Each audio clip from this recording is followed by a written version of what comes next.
Hello friends, I am teacher Vasan. ஒரு வீட்டில் கணவன் மனைவி 2 பேருக்கும் நடக்கக்கூடிய ஒரு சின்ன கான்வர்சேஷன் பார்க்கலாம். இப்போ ஹஸ்பண்ட் வந்து சொல்கிறாரு, I am so tired today. எனக்கு எனக்கு எனக்கு இன்னைக்கு ரொம்ப டயர்டாக இருக்குது. நான் இன்னைக்கு ரொம்ப டயர்டாக இருக்கேன். The traffic was horrible. The traffic was horrible அப்படின்னா டிராஃபிக் இன்னைக்கு ரொம்ப மோசமாக இருந்துச்சு அப்படின்னு அர்த்தம். அதுக்கு வைஃப் என்ன சொல்கிறாங்க, கோ வாஷ் யூர் ஃபேஸ். போயிட்டு முகம் கழுவுங்க. I will bring hot coffee for you. I will bring அப்படின்னா நான் கொண்டு வரேன். பிரிங் அப்படின்ற வார்த்தைக்கு கொண்டு வருவது அப்படின்னு அர்த்தம் இருக்கு. ஐ வில் பிரிங் அப்படின்னா நான் கொண்டு வருவேன். பேச்சு தமிழுக்கு ஏற்ற மாதிரி நான் கொண்டு வரேன். ஹாட் காஃபி, சூடா காஃபி, ஃபார் யூ, உங்களுக்காக. Go wash your face. I will bring hot coffee for you. போயிட்டு முகம் கழுவிடுவாங்க, நான் சூடா காஃபி கொண்டு வரேன் அப்படின்னு சொல்றாங்க. அதுக்கு இவரு, that is exactly what I need right now. That is exactly what I need அப்படின்னா அதுதான் எனக்கு தேவை. This is exactly what I need அப்படின்னா இதுதான் எனக்கு தேவை. That is exactly what I want அப்படின்னா அதுதான் எனக்கு வேணும். This is exactly what I want அப்படின்னா இதுதான் எனக்கு வேணும் ரைட் நவ், இப்பொழுது. டிட் யூ மேக் அப்படின்னா நீ செஞ்சியா. டிட் யூ மேக் எனி அப்படின்னா நீ ஏதாவது செஞ்சியா. ஸ்நாக்ஸ் ஏதாவது பண்ணியா அப்படின்னு கேட்குறாரு. அதுக்கு இந்த அம்மா என்ன சொல்றாங்க, yes I made some hot bajji. Yes I made some hot bajji. ஆமாம், சூடா பஜ்ஜி செஞ்சேன். இந்த மேட் அப்படின்ற வார்த்தைக்கு உருவாக்கினேன், செய்தேன் அப்படின்லாம் அர்த்தம் இருக்கு. சரி, அதுக்கு இவருன்னு சொல்றாரு, super. By the way, what are you making for dinner? Night சாப்பாட்டுக்கு என்ன பண்ண போற, என்ன சமைக்க போற அப்படின்னு கேட்குறாரு. பை த வே, இந்த ஃப்ரேஸை நம்ம எதுக்காக யூஸ் பண்ணிக்கணும், ஒரு டாபிக்ல இருந்து இன்னொரு டாபிக் மாறுறதுக்கு. இப்போ பை த வே அப்படின்னா தமிழுக்கு ஏற்ற மாதிரி அர்த்தம் சொல்லணும் அப்படின்னா அது இருக்கட்டும். What are you making for dinner? Night என்ன சமைக்க போகிறேன், அப்போ அது இருக்கட்டும் அப்படின்னு அர்த்தம். பை த வே அப்படின்னாலும் பை த பை அப்படின்னாலும் அது இருக்கட்டும் அப்படின்னு அர்த்தம். சரிங்களா? What are you making for dinner, என்ன சமைக்க போகிறேன் ராத்திரிக்கு அப்படின்னு தமிழில் கொடுத்து வச்சிருக்கிறேன். நான் வந்து இப்போ what are you making for dinner, எந்த வாக்கியம் என்ன டென்ஸில் இருக்குது, ப்ரெசென்ட் கண்டினியூஸ் டென்ஸில் இருக்குது. ப்ரெசென்ட் கண்டினியூஸ் டென்ஸை நம்ம ஃபியூச்சருக்கும் பயன்படுத்திக்கலாம் அப்படின்னு ஒவ்வொரு வீடியோஸ்லையும் சொல்லிட்டு இருக்கிறேன். சரிங்களா? மனசில் வச்சுக்கோங்க. அதுக்கு வைஃப் என்ன சொல்றாங்க, தினசரி பயன்படுத்தப்படும் 1000 இங்கிலீஷ் வாக்கியங்கள் தமிழ் அர்த்தத்துடன் ஒரே பிடிஎஃப்ல வெறும் 199 ரூபாய் மட்டுமே. ஸ்கிரீன்ல தெரியற நம்பருக்கு இப்பவே வாட்ஸ்அப் பண்ணுங்க. இது புக் இல்ல, பிடிஎஃப் ஃபைல். ஃப்ரீ டைம்ல பிடிஎஃப் ஓபன் பண்ணி போன்லயே லேர்ன் பண்ணிக்கலாம். நீங்க பணம் அனுப்பிய உடனே வாட்ஸ்அப் மூலமா பிடிஎஃப் உடனடியா வாங்கிக்கலாம். சரி, இப்ப நல்லா கவனிங்க. THERE, தேர் அப்படின்ற வார்த்தை ஒரு வாக்கியத்தோட முதல் வார்த்தையாக வந்துருச்சுன்னா அந்த வார்த்தைக்கு அர்த்தம் என்பதே கிடையாது. தேர் இஸ் நோ அப்படின்னாலும் தேர் ஆர் நோ அப்படின்னாலும் இல்லை அப்படின்னு தான் அர்த்தம்.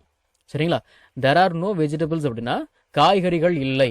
லெஃப்ட், மீதம். இன் த ஃப்ரிட்ஜில், we have to buy them, நாம் அவைகளை வாங்க வேண்டும். There are no vegetables left அப்படின்னா காய்கறிகள் மிச்சம் இல்லை அப்படின்னு தான் அர்த்தம். பேச்சு தமிழுக்கு புரியுற மாதிரி இன்னும் சொல்ல போனா காய்கறி எதுவுமே இல்லை அப்படின்னு அர்த்தம்.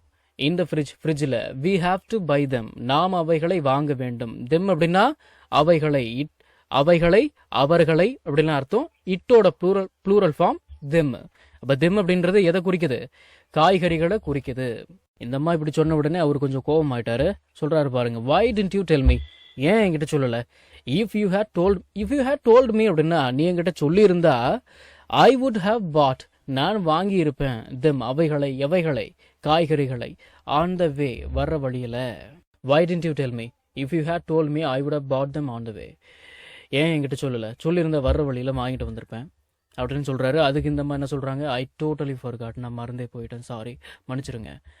ஷால் வி ஜஸ்ட் ஆர்டர் பண்ணிக்கலாமா டின்னர், நைட்டு சாப்பாட்டை, ஃப்ரம் அவுட் சைட், வெளியிலேருந்து, டுடே, இன்னைக்கு வெளியிலேருந்து நைட்டு சாப்பாடு ஆர்டர் பண்ணிக்கலாமா அப்படின்னு கேட்குறாங்க. அதுக்கு தானே பிளான் பண்ண நீ.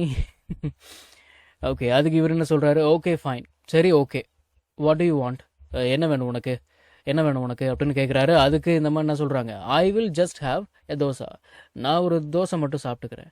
இந்த ஹாவ் அப்படின்ற வார்த்தைக்கு சாப்பிடுவது அப்படின்னு கூட அர்த்தம் இருக்குது. சரிங்களா? ஐ வில் ஹாவ் அப்படின்னா நான் சாப்பிடுவேன். ஐ வில் ஜஸ்ட் ஹாவ் அப்படின்னா நான் சாப்பிட்டுவேன் அப்படின்னு அர்த்தம். ஐ வில் ஹாவ் அப்படின்னா நான் சாப்பிடுவேன், நான் சாப்பிட்டுக்கிறேன். புரியுதுங்களா? சரி, I will just have a dosa, நான் ஒரே ஒரு தோசை மட்டும் சாப்பிட்டுக்கிறேன் அப்படின்னு சொல்கிறாங்க. I will just have a dosa, நான் ஒரே ஒரு தோசை மட்டும் சாப்பிட்டுக்கிறேன். You order what ever you want, உங்களுக்கு என்ன வேணுமோ ஆர்டர் பண்ணிக்கோங்க. உனக்கு என்ன வேணுமோ ஆர்டர் பண்ணிக்கோ, உங்களுக்கு என்ன வேணுமோ ஆர்டர் பண்ணிக்கோங்க அப்படின்னு சொல்கிறாங்க. அதுக்கு இவர், okay, I will order a dosa for you and chapati for me. சரி, உனக்கு ஒரு தோசை ஆர்டர் பண்ணுறேன், எனக்கு ஒரு சப்பாத்தி ஆர்டர் பண்ணிக்கிறேன். ஒன்று மட்டும் ஆர்டர் பண்ணி என்ன சாப்பிட போகிறாங்க அப்படின்னு கேட்குறீங்களா? சரி, ஓகே. அதுக்கு இந்தம்மா சொல்கிறாங்க, okay dear, drink your coffee first உங்களுடைய காஃபி சாப்பிடுங்க. It is getting cold. ஆறுது.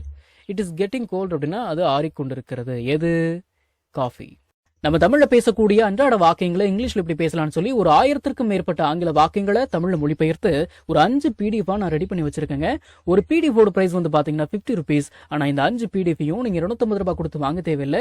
ஜஸ்ட் 199 ருபீஸ் பே பண்ணி நீங்க வாங்கிக்கலாம். இந்த பிடிஎஃப்ஸ்ல இருக்கக்கூடிய 1000 வாக்கியங்களும் பேசக்கூடிய வாக்கியங்கள் தானே தவிர இந்த சென்டென்ஸ் கொடுத்து வச்சிருக்காங்களே இதை நான் எங்க பேச போறேன் அப்படின்ற ஃபீலே உங்களுக்கு வராது. இதை நீங்க பிடிஎஃப் ஃபார்மேட்ல வாங்கிக்கிறதால உங்களுடைய ஃப்ரீ டைம்ல பிடிஎஃப் ஓபன் பண்ணி போன்லயே லேர்ன் பண்ணிக்கலாம். நீங்க பணம் அனுப்பின உடனே வாட்ஸ்அப் மூலமா உங்களுக்கு 5 பிடிஎஃபையும் அனுப்பிடுவேன். So what I guys waiting for? ஸ்கிரீன்ல தெரியுற நம்பருக்கு இப்பவே வாட்ஸ்அப் பண்ணுங்க, இல்லனா கால் பண்ணுங்க.